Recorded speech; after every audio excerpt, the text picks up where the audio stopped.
What it do, man? It's Ace B-47, and it's my story. This episode is brought to you by the Loyalty Club, one of the hottest brands out, where they keep their items limited and only for the loyal few. Check us out online at theloyaltyclub.us, or if you're in the New Orleans area, you can check us out at our flagship store, 841 Fulton Street. You already know what time it is. Only for the loyal few, club time. All right, so let's bring it all the way back. Let's tell everybody, where you from in New Orleans? I'm out the Calio Project, back of town. My whole family from back there, though. You know what I'm saying? Grew up since I was a kid, and then I moved to the Ninth Ward. When I was I say 10, you know what I'm saying? I moved to the Ninth Ward, and I was out there for a while. From the lower nine then to across the canal. Cause that's where all my brothers and sisters and shit from, my stepbrothers and shit. Right. So, it was always one question on the internet, is he black, is he Asian, is he white? Right. I know your siblings, so I'm right. They look more black. So explain, Well, that's my, you know what I'm saying, that's my stepbrothers and sisters. So, okay. but my mom been with their dads and shit. I was 10, 9, you feel me? So it's we grew up together, really grew up together. But now my daddy, bro, my mama told me he Cuban. So she ain't never said nothing about Asian, at all. You can ask her to this day, she won't say yeah, you're part Asian. He told her he was Cuban. You know what I'm saying? But growing up, everybody just called me Chinese L. That's what it was, Chinese. I ain't know nothing about no fucking other, you know what I'm saying, types of Asians until when I got older. I thought it was just Chinese, but then we don't even got Chinese out here, you know what I'm saying? There's Vietnamese out here. But nah, man, just growing up, I was just known as but that was Chinese actually insult to them. You tell them, yeah, I got jumped elementary. Yeah. I see y'all Chinese boys and they jump. That's calling a motherfucker, you know what I'm saying, out their name, and I learned that shit. But I always got offended because my mom ain't never tell me I'm Asian. Yeah. You ain't about to fucking call me Asian, nigga, and I ain't Asian. You feel me?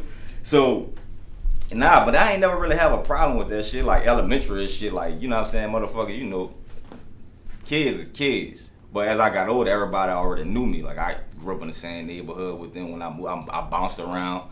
You know what I'm saying? My steppa DJ, so I be around a lot of different people, you know what I'm saying? Other people, so everybody knew me already. So they just used to call me Chinese L.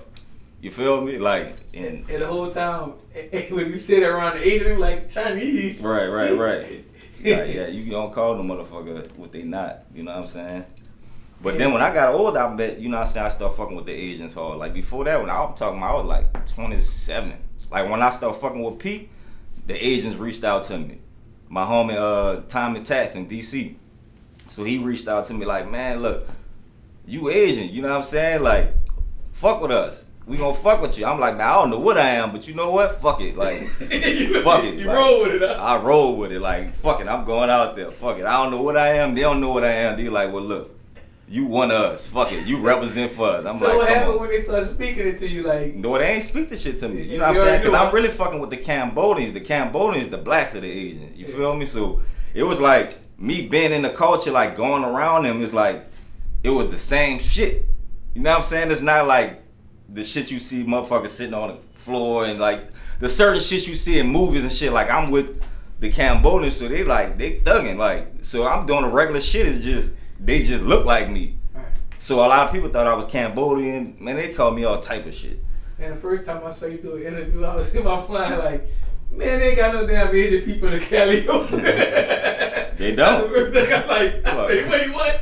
I said, I never even seen an Asian person walk through the Cali. So in my first mind, Joseph Bay. Right. I'm maybe his mama was messing with one of the people for the front stoop. Talking about a person who don't know, right. Maybe that's how that, because I got a partner, he a known Asian black dude from New Orleans. Right. They call him China Black.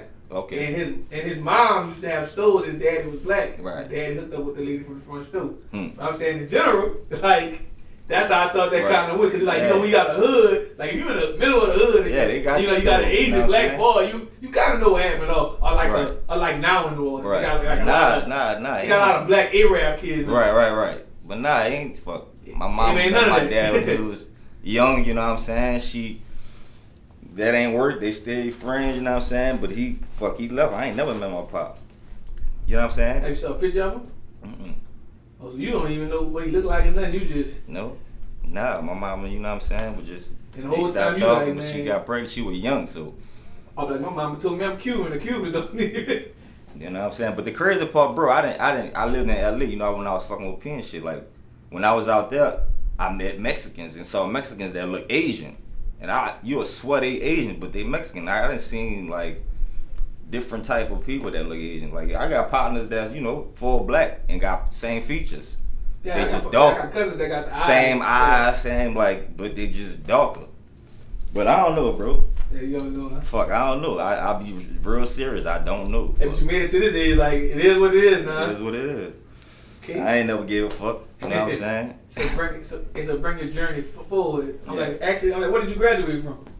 Well, I ain't graduate, but I went to Kennedy. I went to John F. Kennedy.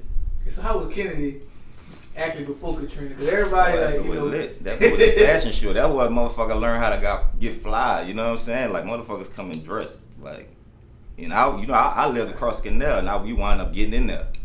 Me, so my like, sister, and my brother, we wound up just getting in that bitch because we knew a coach. So we got us in that bitch, and, you know. I ain't like back in the day before Katrina, it was hard, especially going Canal Street. So I'm gonna ask you that this. was my spot. Ask you this, like, how many fights you had just being, hey, but just, I'm like, looking the way you look, because I know some dark people was mad.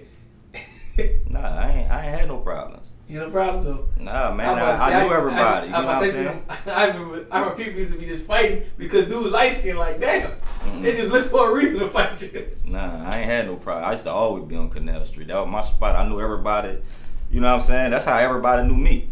Like, I ain't had no problem. Like, if it was a problem, it was just a problem. You know what I'm saying? It was a problem because it was a problem. Yeah, but they would never you look like that. Like I said, I grew up here. You know what I'm saying? So people knew me. I moved around. Like, people knew me. Like, I didn't fall. Like, I'll fight your ass. You talking about I'm Chinese. Like, man, look, we fighting. But, nah, man, I ain't never had no problem. Gotcha. So, you know, like Hurricane Katrina hit. Mm-hmm. Like, where did you go? I was in Dallas, but I was gone maybe like 2 to 3 weeks before because I got expelled from Kennedy. Had a gun, and they expelled me from it. They arrested me from that bitch, and yeah. You end up in Dallas. Mm-hmm. So, like, you know, being a teenager, leaving from New Orleans and going to Dallas. Hey, but how was that on like culture shock at first?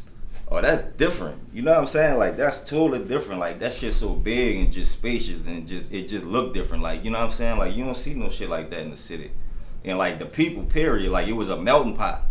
You know what I'm saying? Like, just be segregated. Like, you don't really see a lot of people mingling. Like, they got the Spanish side, the Asian side, white side, you know, black side. We known for that in New Orleans. Like, the black side, the mixed side, the white side of the league. Like, you know what I'm saying? We known for that shit already, but nah, like, that shit was crazy. Like, just seeing something different. You know what I'm saying? And being around a different accent. And that's how I knew I had one. Cause motherfuckers straight, oh, you from, how you know that? Cause we talk around, we be around each other so much. So, you know what I'm saying? It don't look different. It ain't nothing different until you leave. If actually Hurricane Katrina actually taught me that everyone around the world don't call each other bitch. Oh, man. Like, you know, like, say bitch, so they'll look at you like, they'll look at you funny, like, you'll get in trouble with a motherfucker back then. You know, that's how we talk. And they say, man, you called me a bitch? Like, nah, bro, it ain't even like that. They'll see do all these people, like, greet each other. You know, we look like we about to fight. So they like, hold on. Ooh. I'm like, nah, this my partner. Like, you know what I'm saying? We talk like this with each other. But that shit was crazy. That's funny. I had an interview like 2 years ago in Dallas. And right. Everybody in Dallas in the room, but me and a dude from New Orleans. He lived in New Orleans. Like, he lived in Dallas, but he was from New Orleans. Right. We having like one of them jokesing, like aggressive New Orleans guys. Right. They like looking like they about to fight. Right. But the whole time we them just laughing, and then they like, right. The hell? So they looking confused, but they don't know how we know. Nah, we different. I ain't noticed that till I went other places, cause you know, for a long time, we just here. Right. I'm like 18, 17. I'm just in New Orleans. Never went nowhere else until Katrina. And it was so bad that, like, a good 80% of New Orleans never been outside New Orleans until Katrina. And I was like, wow. And I realized, like, but just my mama never been on a plane until I became an adult. I'm like, dang. Yeah, facts. And it kind of makes me like, man, you gotta just went to Vegas and Cali, like, just, you know what I'm saying? They older, like, damn, like, people just don't leave. But, you know, she saw something different when we went to Texas and shit. Right. So that was different, like, you know what I'm saying? It's a different life, but ain't no place like this motherfucker, though, bro. Gotcha. So, like, I'm like, what year did you begin to actually become one, tattoo artist? Maybe 08, A little bit after the train. Yeah, when I had my first daughter, yeah, I got into tattooing. But I got that shit on the funny style, bro. Like, I got into tattooing. Like, I ain't never was like, I'm gonna be a tattoo artist.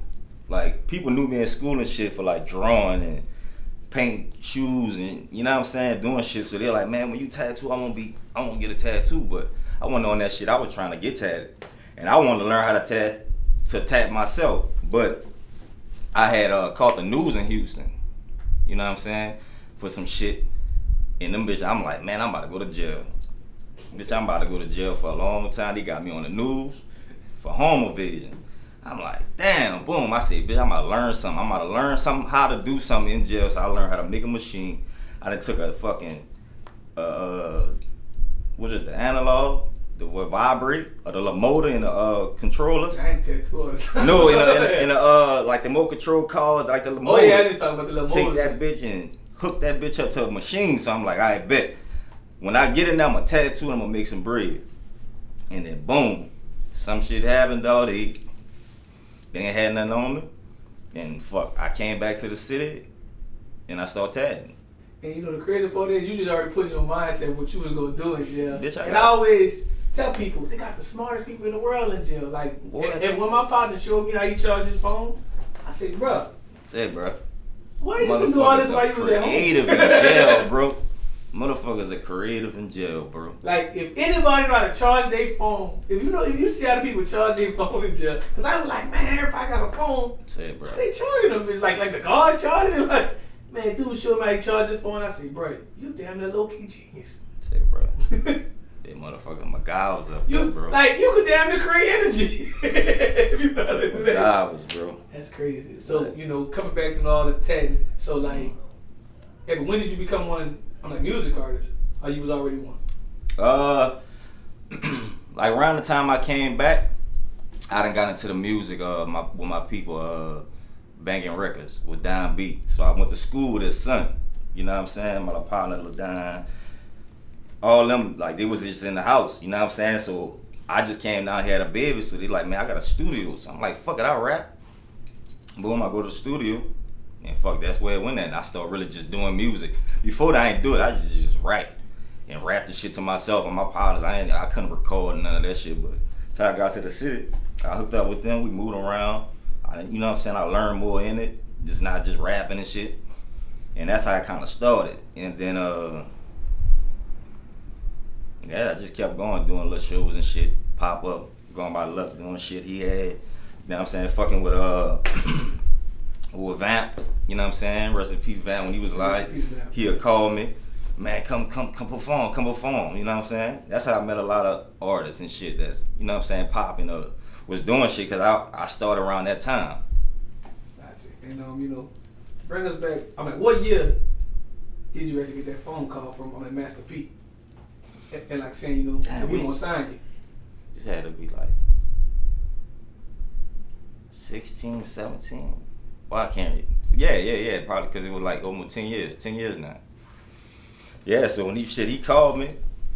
Well, Vol called me. He was like, man, P won't fuck with you. You know what I'm saying? He gave me the rundown. I'm like, I bet. He clicked him over. P like, man, I won't come. I won't fuck with you. He said, huh? Nah. Yeah, he's just like, man, I'll fuck with your shit. You know what I'm saying? Whenever you could come up here. And I'm like, man, I gotta come up here right now. Shit was happening in life, you know what I'm saying? I done went to jail, boom, lost shit. I'm like, man, look, I can leave right now. This moment, right now, on the phone, I can head to the airport right now. I could come up here. The crazy part, the next day, I went up there and stayed up there for 4 years. So, you know, if them 4 years being in LA, coming from New Orleans, I know, you know, the women and everything was different. Mm-hmm. Like, what was your most I'm like, memorable time, you know, being out there with Master P and the whole, I'm brand new, I'm like, No Limit. Damn, memorable time? Let me see. Honestly, bro, all that shit memorable. I'm a dude from New Orleans, out of the project, and in California, this shit different. Everything look different. This shit like a movie. You feel me? Like seeing this shit is like was different. They opened my eyes. They showed me that man, they got real money. They got some crazy shit out here. Like people living like this. Like this what I want. I ain't gonna lie, you Master P really fuck with you. Like I only see Master P promote one artist like he did you, and that was Silver Shocker. Yeah. like even like the interviews, he was like, I got HB right there. Like I ain't see him do that really for other artists, but like when you sign, I seen like he like. And you know what I'm saying? We had a relationship. Like he knew my family. Like you know what I'm saying? He knew my uncle. Like he out the Cali. Like he knew me. Like you know what I'm saying? Knew my family. So he embraced me like that. Like man, look, this is my people. And new conversations had to be crazy behind the scenes. Like, you know, Master P conversation always, you know, me from the Calio Project. He always got to mention the Calio Project. You know, you know, he probably pointed at you. He from the Calio too. Oh, yeah. You know, he love the Calio. Yeah. Boy, Calio nigga love Calio. Yeah. They love the Calio, boy. You know what I'm saying? It's just like, they don't even, like, and I had this conversation with somebody, like, man, they're like, man, hey, but why New Orleans people don't claim Louisiana? I said the Calliope and Magnolia claimed that before they claimed New Orleans. Oh yeah, we gonna claim our hood. You know what I'm saying? Yeah, they gonna be like, I'm like, you got to automatically know where the Calliope from. I'm from the Cali. You ain't got to ask me what it is. Right. Yeah, nah, that's when they said, where you from? Calliope. That's where I'm from. And then I moved around. Fuck that was a blessing to me being able to like see downtown and grow up downtown, so I see both sides of the shit. So I got partners from everywhere. So I'm gonna ask you this question. I know people gonna be mad about this question. So you grew up at both. Who was the flyers, uptown or downtown? Uptown, man. I ain't gonna lie. That's not even me being from uptown. You know what I'm saying? It just was known. So I guess what I'm glad that you stayed cross canal because I got this question. Because I tell people this is the first people I saw rocking this. What the first place you saw people rocking Dickie Fits? Go downtown. I was about to say they'll have a. I saw Cross Canal that was like their attire, like they cut grass with a Yankee hat. Yeah, but like so many people claim the Dickie Fits.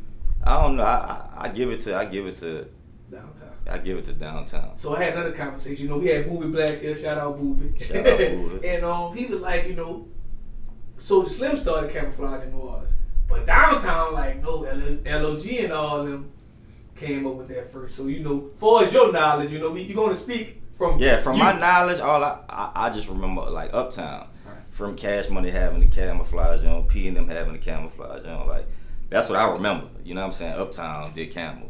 Right. And like growing up in your era, did you see camouflage ever big as it became? Man, you can't shit. Honestly, like I just thought it was just gonna stick like G-Night. You know what I'm saying? Like a pair of fresh whites. Like you always gonna see camo. Like that shit never gonna go out. So like let's bring it back. Like I'm like, what year did you start wearing G-Nights? Because I didn't start wearing G-Nights until I got tired of them damn soggy ass Reeboks. No shit. I've been wearing G-Night shit at least since 12. Okay. You know what I'm saying? So like, what year did you start wearing Reeboks? You remember? I ain't never. Fuck, I can't relate. You talking about classics? The classics or the soldiers? Oh, soldiers?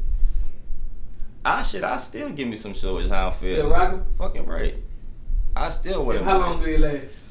One shit about a minute. Soon you put that bitch on. Soon you try that bitch so thin. That bitch thin. Why you think they do that? I don't know. You fuck the G now. You gotta put the soul protector in them bitches, dog. Them bitches so soft. Them bitches soft. Like, but then it'd be bad. Like back in day in school, and somebody wearing throughout the year.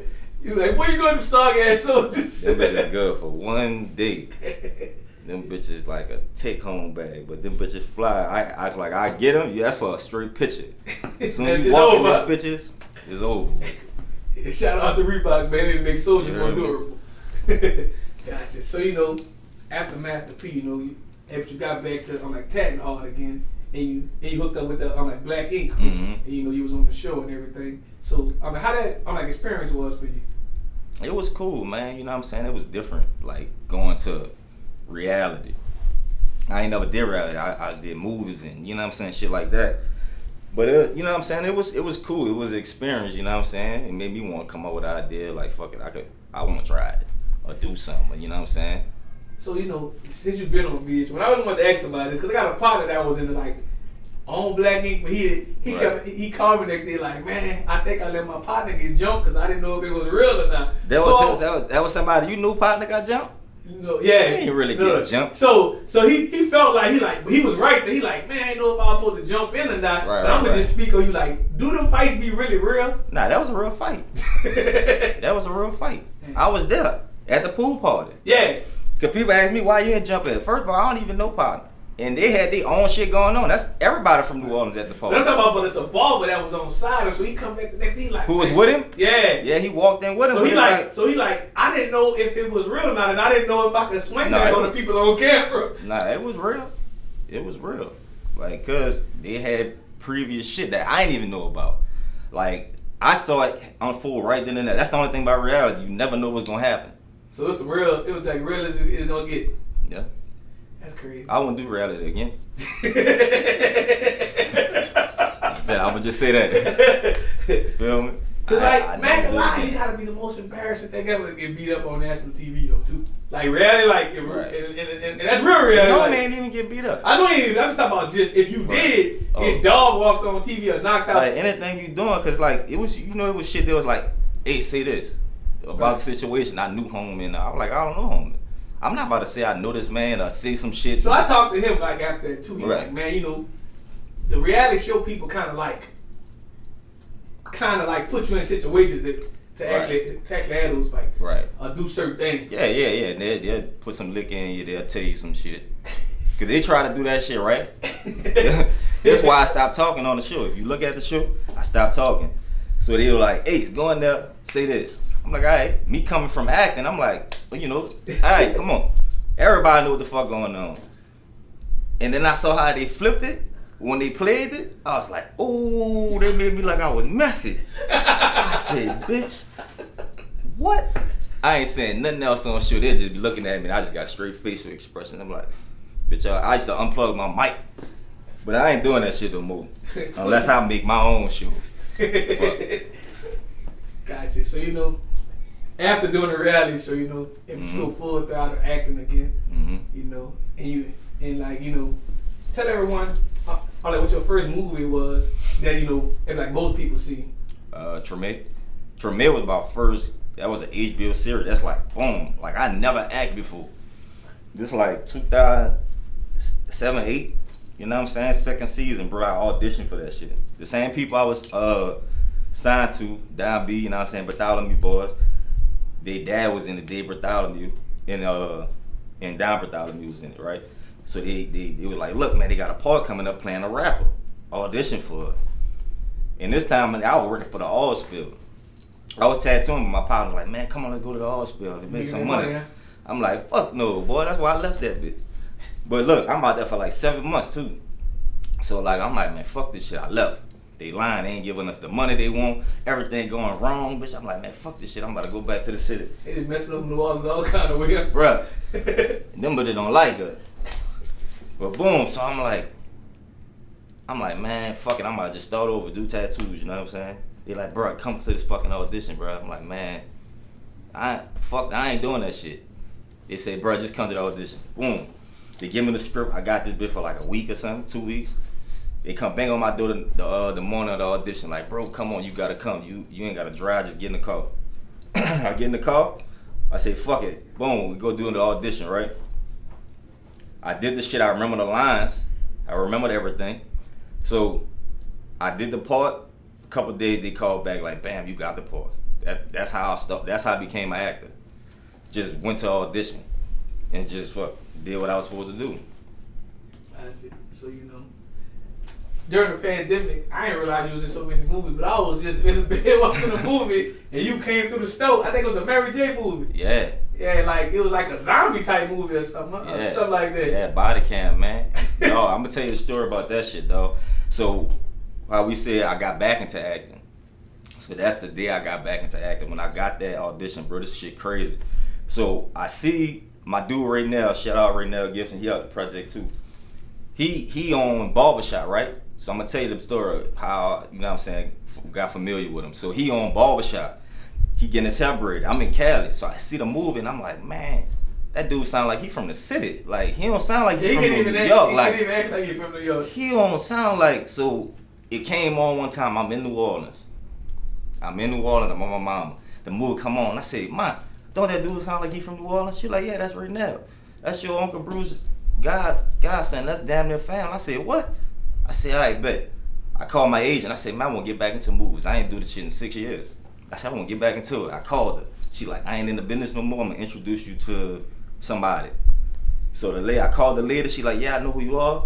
Go put my name under your representation on Actors Access. I ain't been on this bitch in like 5-6 years. I get on it. I had to call them because I ain't know my shit. They give it to me. Soon I get on it. 5 minutes before that, I had to audition for that movie. Well, you know, also you have one very, unique face, and you know, it probably, probably gonna find too many people like you. So you know, shit, you actually been blessed to been like, you know, yeah, a lot of I've things. been blessed. And Sacrifice really would like show me I could be something other than just totally gangster. Yeah. You know what I'm saying? A rapper. It's like, you know what I'm saying? It got me out the subcast, and it's like, I could do something else. That was a hard ass role, but shit, man, that role helped me in life so much. Just having to prepare for that shit. So like being an actor, have you ever became, have you ever someone on a celebrity and just froze up? No. I don't know, bro. Even if I have that feeling, right? I just still like, fuck it. Like, I'ma just go. And I just do it. Like, man, with that acting shit, bro, I know what I'm doing. She's just freestyle. I'm freestyle. I've never been to school for this shit, and I've been doing it since 2008. That was and then being around the actors, so they like us, right? So I talked to them like, man, they really like that in real life. Unless you playing like a crazy ass character, like, but other than that, they like that. So I'm like, well, fuck it, I'm gonna just be myself. I'm gonna just be a different version of myself, and that's how it will help me. I always tell you, like, man, I don't know. I'd probably, I'm like, with my move on like Paul and Patton, I would try like, what's up? No, I told her, I said, man, look, you've been my crush since I saw you in Deja Vu. Like, because I didn't know she was in the movie. Honestly, I did not know she was in the movie. It was a movie at first, so they just had like, you know, the character names. They didn't have. I didn't see like who was playing until we had a table reading. So they're like, yeah, come to the table reading, BBT. I'm like, I ain't bad, go to the table reading. She walking that bitch. I'm like, Paula Pat. I said, oh man, who she playing? I don't know how I'm gonna do this. I said, fuck it. One day, boy, I just told her. I said, man, I used to like you when I was a kid. Give that look. Yeah, I've been looking at you for a while now. You know, but nah, she cool though, man. She real cool, man. And just like it just became like she was just family from that point. And it's like cause we were just always around and always working. And from the movie to second season, now the second season about to come out the end of 2024. So it's just, I don't know, man. We just became family on some shit. She just like, she look out for me, man. When my brother died, she sent flowers. When our people die, you know what I'm saying? Think about our gift to her. So it just became like I said, like fam. Real family. Yeah. Gotcha. So, actually for someone who's watching this interview right now, thinking about following in your lead, becoming an actor, a tattoo artist, a music artist, but you probably do something else right now. I learn how to paint cars. I learn how to do whatever I'm getting around. I might start asking them about. Look, I start asking about questions when I got in here. Shout out to the Loyalty Club right now. Shout out to the Loyalty Club. Yeah, man. But you might well start wearing a shirt. Like, what Ace don't do? For real, huh? Shit, bro. But nah, man, it's like, just go for it. Honestly, it's shit I got in opportunities that changed my life from acting, right? That's not something that I pursued. I went to school for or something. It's just the opportunity landed on me, and I took the opportunity. So it's like, I just take my opportunities.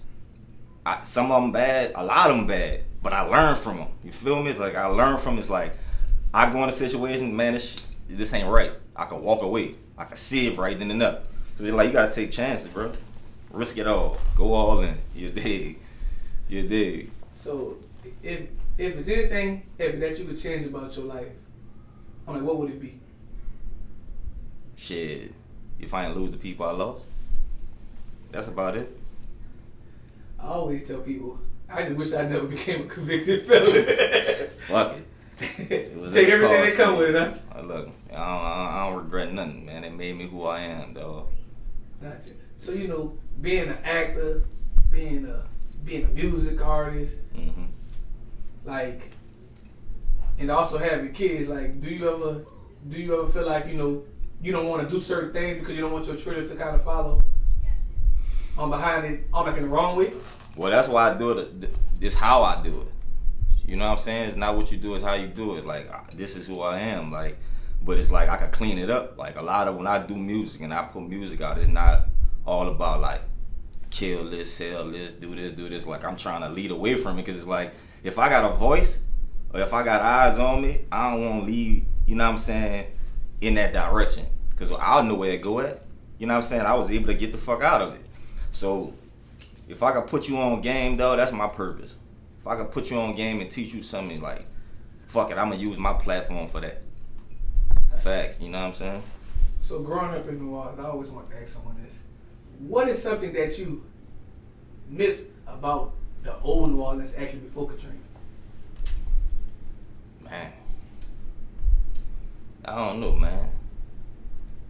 This bitch was more chill back then. You know what I'm saying? It was always New Orleans. New Orleans was always like that, but it wasn't as this wild because they don't got no structure now. No morals, no structure. Like, people used to, the killers was polite. Yeah. Y'all watch out. Because they just want, you know what I'm saying? Ever tell your grandma go inside first? Like kids go inside. Now it's like, it's crazy motherfucking people with guns on them. And they ain't no respect. They just gonna air out. I see who I want, I'ma just shoot. And pray to get them. Yeah, a lot of times they don't hit them. They done hit people that came visiting down here. That's not funny. I'm sorry. That's fucked up. Like, they done came to fucking visit and got killed. It's like, boy, this bitch wild, bro. It's like, it keep you on your toes. Like, being from here, bro, you go anywhere you can survive. They can shoot with their eye closed. They gotta be. I don't know what's going on. Man, they holding that bitch like they in the movie. Trying to one-arm that bitch with a switch. You know that I shoot guns, bro. Like, that shit don't work like that. And like, the crazy part is this, if it's hype about the switch, I always tell people, I don't like switches. You run out all your bullets. If you don't hit your target, you need to run. And it's hard to hit. You gotta be real close. You gotta know what you're doing. But man, nah, bro. That's why, bro. I give it to them.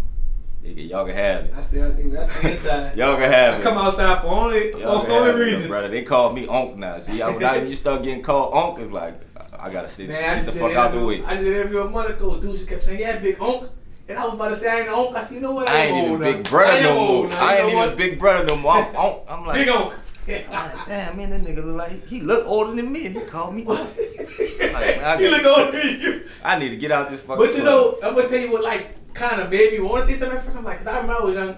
When we used to call people Onk, it was really like some cluckers, like some crackheads. It wasn't no real uncles. Like, sit on the basket in front of the stove. Onk. Yeah, that was Onk. So you call me Onk. You got a cigarette Onk? Onk, that was Onk. Like, I'm like, damn, I ain't even big bro. Like, you just gonna straight call me Onk.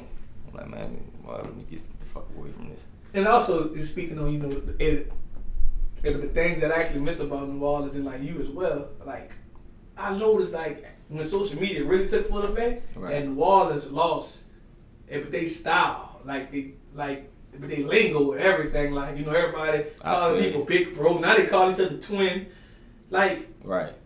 Like, even just saying a twin thing, like, right, like because they feel like if that person just like them, but right, even two twins not alike. That's just social media, man. That's that social media shit bringing. Like, cause before, we ain't have none of that shit. Like, we couldn't see none of that. We only knew who was around. Yeah, we ain't fucking going there, so we don't even know from closest to Baton Rouge. Like, they talk different. Like, you know what I'm saying? They lingo different, but now it's like everybody, they just see it online, whatever catch it. Hey, but it's crazy because a brand new generation in New Orleans is like picking up everybody else's lingo. But there's places still around the world still use our old stuff. Like in Atlanta, they still call each other Wody some places. In Florida, they nickname places Mouth and the Magnolia. Like, they still won't be us, and we trying to be No Captain. Or Lil Baby. And it's like, we don't say shive no more. We don't say a lot of things. It's like maybe it's our fault too. As the generation was kind of above them because we didn't keep it going. Yeah, the shit different. Like Katrina, I feel like Katrina like did a lot of that. You know what I'm saying? Because a lot of people displaced, and then all the young dudes who came back, you know, they was other places and shit. I always make dudes mad about this thing about the Katrina thing. So I feel like if you left for Hurricane Katrina and you never moved back, and you was under a certain age, you not from New Orleans. Right. So they get mad at me. I feel so I be like, you know, if you was under the age 15 and you moved for Katrina, right, and you never moved back, right, you really not from New Orleans anymore because you really don't know nothing. Right. Nah, fact. Like you claiming New Orleans, but you really don't know nothing. Yo, people from New Orleans. Like, you know, I feel you. Like I ain't gonna say my partner name, but he from Dallas, so we just run. He's like, I'm from New Orleans. He don't know the Ghetto Twins and nobody. I'm like, you not from here. We almost the same age. You don't know no one who like impacted that culture. Right. You grew up. Like if you don't know, like I remember interviewing Miss T, and I told Miss T I thought you were just as famous as Mary J. Because I ain't know no better. Right. And this is what you seeing here. Right. So you couldn't tell me that like Miss T on all the hooks and everything. Right. Nah. To me, she better than Mary J. Right. And the way like songs I grew up on. Because you know in the '90s DJs really pushed New Orleans culture. Right. Like you know that every got DJs and everywhere. Like I remember if you saw a cheeky black walking through the mall, you just thought that was like Pump Daddy. Nah, if you were from New Orleans, like you was excited about that. Nah, but now these kids look at the artist like, well, he's just viral on TikTok. They don't. Because it's different now. Like that shit different now, bro. And they also don't have Teen Summit. I was wait for Teen Summit. Teen Summit was popping. I think they canceled that shit after Usher. Remember, you was out here when Usher was at Teen. I don't know. This nigga come dancing and took off his pants, nigga. Oh no! They put Usher clean out that bitch, boy. He went throwing Usher bucks. Man, I know that way before I'm just saying. This back in the G. The last Teen Summit I remember, I think it was 04. And I think Soulja Slim. Soulja Slim was the last person I saw perform, and I think Mystical was supposed to be in jail. And Soulja Slim was supposed to get off the stage, and Mystical jumped on the stage like, I'm gonna Pam. You know, Pam, that's how we do it down south. But even Soulja Slim like, oh shit. But this was like, I remember it was 03. This was like 03. Soulja Slim was dead. Like, I remember 02, 03. Soulja Slim performed. It was like at the UNO Lakefront Arena. I ain't go to that one. Nah. Yeah, but it was at the UNO Lakefront Arena. So this must was 02, 03. Okay, yeah. Nah, this shit was at the Dome when they was doing it. You talking about like long time 90, ago. 2000. yeah, long time ago. They went and you just ain't go back. Yeah, you just ain't go back to Teen Summit. Yeah, but Teen Summit is like definitely something that I think New Orleans should bring back. Right. Nah, that's a fact, man. Because they have so many artists and things that's like that's actually doing good right now that can actually help that. Like if these kids got now is Ride 49 Bar Child weekend this weekend. But they're like, but you know, Teen Summer used to offer so much stuff for teens too. Yeah, nah, fact, the kids definitely need something, man. They ain't got nothing to do. All they want to do is kill. Man, I'm like, but nah, man, I be trying to catch all day. Yeah, that's what I'm saying. It's like, man, I catch a few of them, man. You want to learn something, motherfucker? Let me show you how to do something. Tattoos, clothes, I'll teach you how to do something. Come on. All right, got you. So tell us, what's next for you? Next, man, you know what I'm saying? Like, honestly, man, look, more with the clothes, with the all-in brand, you know what I'm saying? All in. More with that, more with the acting, you know what I'm saying? Just really start directing and writing myself, you know what I'm saying? Sit down and just write out. Like, I saw the formula, I see how they doing it, and just go for it myself, you know what I'm saying? With all my people, shit, everybody believe in each other. So, I feel like we could do something, man. And, yes, bro, it's just endless, bro. I don't never really just plan it. I just go. Like, I go. Yeah, like even the movies. If you just read it one time and just go with your move, huh? Nah, hell no. Hell no. Boy, I see that shit and be like, boy, what is this? Like, I don't think, how the fuck I'm going to remember this? And then just keep doing it and just kind of like just put myself to it and just like, I'm going to lock in. I lock in, bro, and just there you go. Smoke milk go and just go lock in, bro, and it come out like that, bro. Gotcha. And also, last but not least, tell the world, what can they find you on social media and everywhere else? Shit, man, you can find me on Instagram at Ace B-47. You know what I'm saying? Facebook, everything is kind of the same thing, man. Ace B-47. And also, that's your story. You know what I'm saying? It's my story. Are you sticking to it? I'm sticking to it.